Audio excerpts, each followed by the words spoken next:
Section 17.3, Acid-Base Titrations. In 4.6, we briefly described titrations. In an acid-base titration, a solution containing a known concentration of a base is slowly added to an acid, or the acid is added to the base. Acid-base indicators can be used to signal the equivalence point of titration, the point at which stoichiometrically equivalent quantities of acid and base have been brought together. Alternatively, a pH meter can be used to monitor the progress of the reaction, producing a pH titration curve, a graph of pH as a function of volume of the added titrant. The shape of the titration curve makes it possible to determine the equivalence point of the titration. The titration curve can also be used to select suitable indicators and to determine the case of A of the weak acid or the case of B of the weak base being titrated. A typical apparatus for measuring pH during a titration is illustrated in Figure 17.5. Figure 17.5, Measuring pH during a titration. A typical setup for using pH meter to measure data for a titration curve. In this case, standard solution of NaOH titrant is added to your burette containing a solution of HCl. The HCl solution is stirred during the titration to ensure uniform composition. The titrant is added to the solution from a burette, and the pH is continually monitored using a pH meter. To understand why titration curves have certain characteristic shapes, we'll examine the curves for three kinds of titrations: a strong acid, strong base, a weak acid, strong base, and a polyprotic acid, strong base. We'll also briefly consider how these curves relate to those involving weak bases. Strong acid, strong base titrations. The titration curve produced when a strong base is added to a strong acid has the general shape shown in Figure 17.6. This curve depicts the pH change that occurs when 0.1 sodium hydroxide is added to 50 milliliters of 0.1 molar hydrochloric acid. The pH can be calculated at various stages of the titration. To help understand these calculations, we can divide the curve into four regions. The initial pH, or the initial acid. The pH of the solution before the addition of any base is determined by the initial concentration of the strong acid. For a solution of 0.1 molar hydrochloric acid, the concentration of hydrogen ions is 0.1 molar, and hence the negative log of 0.1 equals 1. Thus, the initial pH is low. 2. Between the initial pH and the equivalence point, where there is remaining acid. As sodium hydroxide is added, the pH increases slowly at first and then rapidly in the vicinity of the equivalence point. The pH of the solution before the equivalence point is determined by the concentration of acid that has not yet been neutralized. This calculation is illustrated in sample exercise 17.6a. 3. The equivalence point. At the equivalence point, an equal number of moles of sodium hydroxide and hydrochloric acid have reacted, leaving only a solution of their salt, sodium chloride. The pH of the solution is 7 because the cation of a strong base, in this case sodium ion, and the anion of a strong acid, in this case chloride ion, do not hydrolyze and therefore have no appreciable effect on pH. 4. After the equivalent point, where you have excess base. The pH of the solution after the equivalence point is determined by the concentration of the excess sodium hydroxide in the solution. This calculation is illustrated in sample exercise 17.6b. Optimally, an indicator would change color at the equivalence point in a titration. In practice, however, that's unnecessary. The pH changes very rapidly near the equivalence point, and in this region, merely a drop of titrant can change the pH by several units. Thus, an indicator beginning and ending its color change anywhere on the rapid rise portion of the titration curve will give a sufficiently accurate measure of the volume of titrant needed to reach the equivalence point. The point in the titration where the indicator changes color is called the endpoint, to distinguish it from the actual equivalence point that it closely approximates. In Figure 17.6, we see the pH changes very rapidly from about 4 to about 10 near the equivalence point. Consequently, an indicator for this strong acid-base titration can change color anywhere in this range. Most strong acid-base titrations are carried out using phenolphthalein as an indicator. Because it dramatically changes colors in this range, from figure 16.7 we see that phenolphthalein changes colors from pH 8.3 to 10. Several other indicators would also be satisfactory, including methyl red, which can change color from pH 4.2 to 6. Titration of a solution of a strong base with a solution of a strong acid would yield an analogous curve of pH versus the added acid. In this case, however, the pH would be high at the outset of the titration and low at the completion, as shown in figure 17.8. 17.7. Methyl red indicator. Change in appearance of a solution containing methyl red indicator in the pH of 4.2 to 6.3. The characteristic acidic color is shown in A, and the characteristic basic color in B.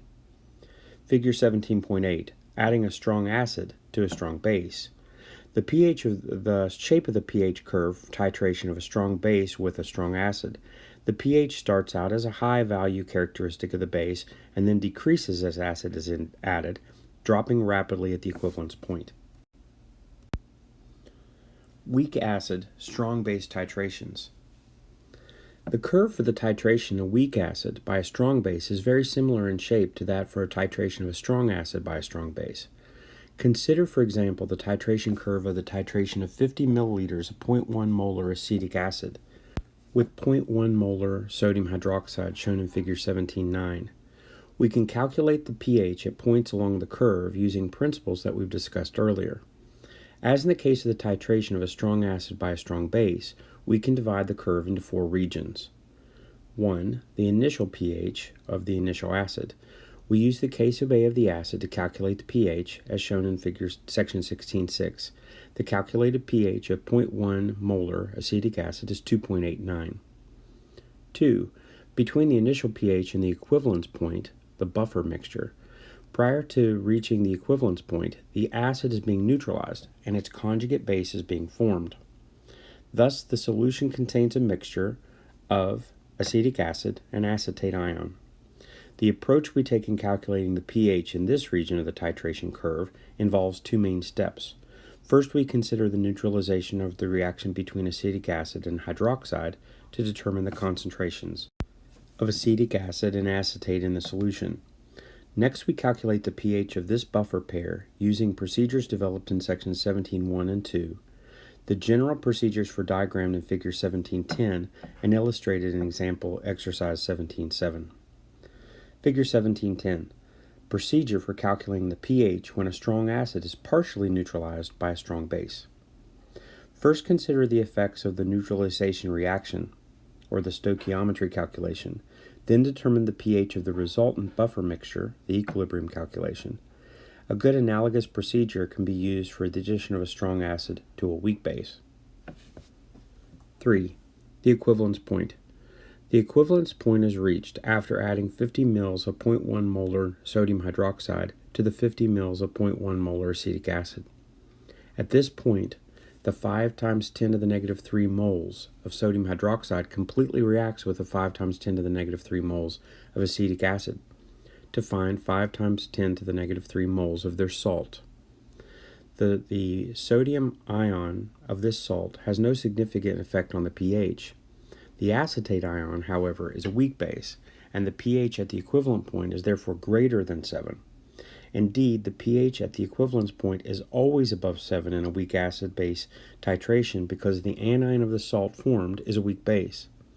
The procedure for calculating the pH of the solution of a weak base is described in 16.7 and shown in sample exercise 17.8. 4. After the equivalence point, or excess base. In the region of the titration curve, hydroxide from the reaction of acetate with water is negligible compared to the hydroxide from the excess sodium hydroxide. Thus, the pH is determined by the concentration of hydroxide from the excess sodium hydroxide. The method for calculating the pH in this region is therefore like that for the strong acid, strong base titration, illustrated in sample exercise 17.6b. Thus, the addition of 51 mils of 0.1 sodium hydroxide to 50 mils of either 0.1 hydrochloric acid or 0.1 acetic acid yields the same pH. 11. Notice in figures 17.6 and 17.9 that the titration curves for the titrations are both strong acids and the weak acids are the same after the equivalent point. The pH titration curves for the weak acid, strong base titrations differ from those for the strong acid, strong base titrations in three noteworthy ways. 1. The solution of the weak acid has a higher initial pH than the solution of a strong acid of the same concentration. 2. The pH change at the rapid rise portion of the curve near the equivalence point is smaller for the weak acid than for the strong acid. 3.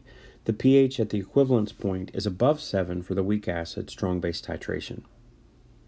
To illustrate these differences further, consider the family of titration curves shown in Figure 17.11. Figure 17.11, Effect of K sub A on titration curves. This set of curves shows the influence of acid strength, or K sub A, on the shape of the curve for titration with sodium hydroxide.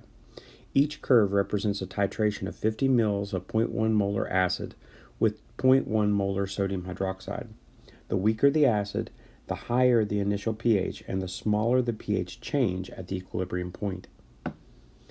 Notice that the initial pH increases as the acid becomes weaker, that is, as the K sub A becomes smaller, and that the pH change near the equivalence point becomes less marked.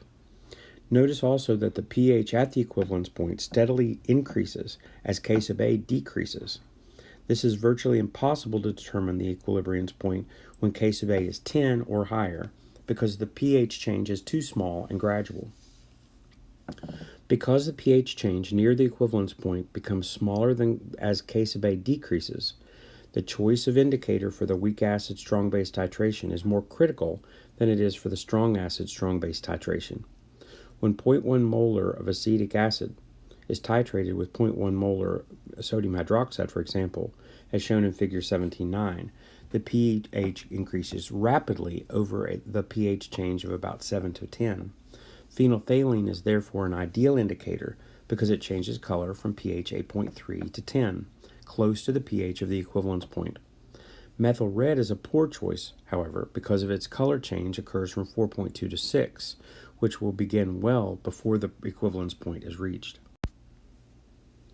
Titration of a weak base, such as 0.1 molar ammonia, with a strong acid solution, such as 0.1 molar hydrochloric acid, leads to the titration curve shown in Figure 17.12. Figure 17.12, adding a strong acid to a base. The blue curve shows the pH versus volume of added HCl in the titration of 50 mils of 0.1 molar ammonia, which is a weak base, with 0.1 molar hydrochloric acid. The red curve shows the pH versus the added acid for the titration of 0.1 molar sodium hydroxide. Both phenolphthalein and methyl orange change color at the equivalence point in this titration of the strong base. Phenolphthalein changes color before the equivalent point in the titration of a weak base.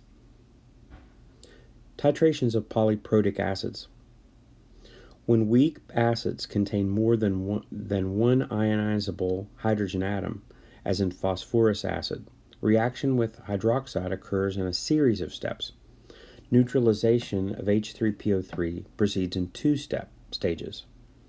When the neutralization steps of a polyprotic acid or polyprotic base are sufficiently separated, the substance exhibits a titration curve with multiple equivalence points, as in Figure 17.3, shows the two distinct equivalent points of the titration curve for the H3PO3, H2PO3 negative, and H2PO3 negative 2 system. Figure 17.13, diprotic acid. Titration curve for the reaction of 50 mils of 0.1 molar H3PO3 with 0.1 molar sodium hydroxide.